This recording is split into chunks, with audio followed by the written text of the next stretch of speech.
పోలీసుల మీద ఉండే దురభిప్రాయాన్ని తొలగించాలని నా 20 సంవత్సరాల సర్వీసులో ఎంతో ప్రయత్నించాను. కానీ అంతగా ఫలించలేదు. మేము ప్రజలకు వ్యతిరేకులమని, అన్యాయంగా అధికారాన్ని చెలాయించే ఆఫీసర్లమని ఎందుకో ప్రజల్లో ఒక దురభిప్రాయం పేరుకుపోయింది. యథార్థానికి అది ధర్మం కాదు. మేము కూడా ప్రజా స్నేహితులమని, ప్రజా సేవకులమని పబ్లిక్ గుర్తుంచుకోవాలి. మీ సహకారం, మీ విశ్వాసం లేకపోతే మేము చేయగలిగింది ఏమీ లేదు. ప్రజలు, పోలీసులు కలిసిమెలిసి ప్రవర్తిస్తే ఈనాడు దేశంలో జరుగుతున్న అత్యాచారాలు, నేరాలు, ఘోరాలు అచిరకాలంలోనే అరికట్టవచ్చు.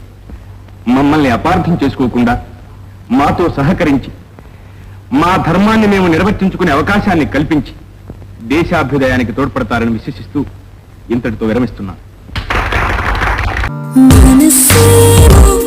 నీ వెనుకే తిరిగే